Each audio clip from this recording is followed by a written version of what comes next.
gitu. Tidak didorong oleh mayoritas partai saja, Mas Anies sudah besar, gitu. Apalagi kemudian ditambah dengan partai-partai lain yang lebih besar. Alihkan suaranya ke Mas Anies. Dari KIB kemudian berubah menjadi koalisi besar itu, seperti kayak orkestra tadi saya katakan bahwa pokoknya bagaimana Anies ini sepakat semua tidak untuk ikut maju. Tapi faktanya setelah disebutkan nama Ganjar, ternyata terjadi tanda petik kemarahan, kekacauan. Bagaimana membacanya, Pak? Iya, kalau saya sih melihat itu, saya senangnya gini, bahwa selama ini kan kita berpikir bahwa mereka ini bersatu, ya kan gitu ya. Bahwa mereka itu terkonsolidasi gitu ya. Sehingga Mas Anies dianggap sebagai common enemy kan gitu ya. Nah ternyata kan mereka enggak, mereka itu justru ya punya calon masing-masing gitu. Tadinya kan mereka yakin betul bahwa Prabowo akan dicalonkan oleh koalisi besar, termasuk PDIP dalam desain mereka, gitu ya. Lihatlah podcastnya para buzzernya yang beredar sekarang lah, bahwa mereka berpikir Pak Prabowo akan dicalonkan, nanti wakilnya Bu Puan, mereka akan bersatu melawan Mas Anies kan gitu. Nah kenyataannya justru Bu Mega di hari Jumat mencalonkan Pak Ganjar, dan itu mengagetkan mereka, gitu. Dan bagi saya, kalau saya bilang bahwa ya itu bagus saja. Kenapa demikian? Ternyata mereka nggak bersatu. Boleh jadi ya, nah ini prediksi saya saja. Boleh jadi Golkar juga, saya nggak yakin tuh Golkar kemudian akan ke sana gitu ya. Ya, karena sebetulnya secara gen kan mereka tidak bersama PDIP sebetulnya. Kalau kita lihat sejarah reformasi segala macam gitu, dan menurut saya kalaulah Golkar ke sana, menurut saya itu sudah pilihan-pilihan terakhir. Jadi ada kemungkinan Golkar misalnya akan ke sini gitu ya. Kalau PAN sih tidaklah. Saya melihatnya justru yang punya peluang justru Golkar. Peluang untuk maju sendiri. Peluang untuk mencalonkan Mas Anies. Gitu. Iya. Gini, memang di arus bawah ini kan, tapi kadang-kadang kan di atas kan berbeda ya. Itu sudah beredar di antara bagaimana kita untuk mempertemukan Anies dengan Prabowo misalnya. Kita kan tentu nggak berani menjawab berandai-andai gitu ya. Artinya Gerindra itu kayaknya begitu marah besar sekali itu terhadap keputusan ini. Nah, melihatnya Pak Sutrisno, apakah Pak Presiden ini ya atau PDI ini baru tahap pertama, nanti akan tetap menggarap Gerindra untuk menjadi menjadi partner untuk tetap menjaga Anies, melihat itu tidak?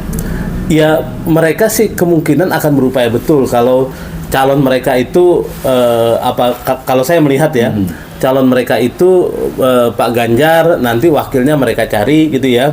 Apakah wakilnya dari P3 yang P3 kemarin sudah mendeklarasikan Mas Anies gitu ya. Saya kok melihatnya memang posisi Pak Prabowo agak sulit, gitu ya. Boleh jadi nasibnya akan seperti Pak Abu Rizal Bakri tahun 2014 kan, ingat ya, 2014 akhirnya Pak Ical yang mau maju calon presiden, tapi akhirnya tidak bisa maju karena sendirian gitu. Saya kok agak mengkhawatirkan itu. Jangan-jangan Pak Prabowo nanti bisa nggak maju. Kenapa demikian? Karena partai-partai lainnya kemudian pada keluar dan Gerindra tidak bisa mencalonkan sendiri. Kan begitu. Dan kalau sudah seperti itu, ya boleh jadi juga punya peluang akan bersama-sama dengan kita, kan seperti itu. Dan alternatif lain berkaitan dengan Gerindra diusulkan juga, sudahlah Pak Prabowo menjadi kingmaker, Gerindra tetap gabung ke sini. Kemungkinan itu, karena yang jelas hari ini yang sangat heboh itu adalah masalah P3.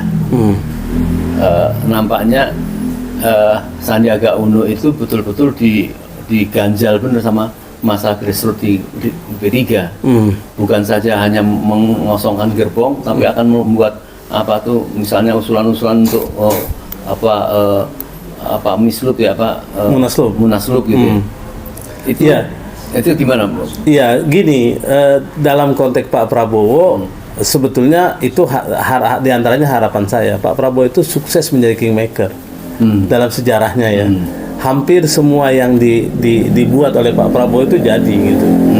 Ya, mencalonkan gubernur DKI gitu ya.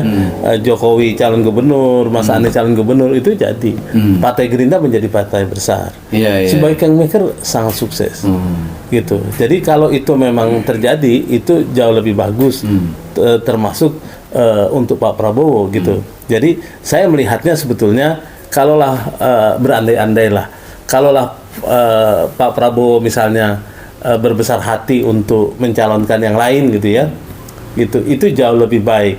Kalau saya terus terang kita harus belajar dari Bu Mega, gitu. Jadi jangan selalu anaknya, jangan selalu istrinya gitu loh. Jangan jujur saja, pasca reformasi menurut saya ada persoalan. Jadi kita semacam kualat dengan Orde Baru gitu. Jadi sekarang ini selalu yang didorong adalah keluarga gitu. Jadi untuk kepentingan bangsa dan negara menurut saya gitu ya. Menjadi orang nggak percaya iya. ya. Jadi harus seperti Bu Mega. Walaupun Jokowi itu cuma wali kota Solo, tapi dia berani untuk mendorong sebagai gubernur DKI kan begitu. Walaupun Jokowi itu gubernur DKI, dia dorong sebagai calon presiden karena potensial, gitu loh.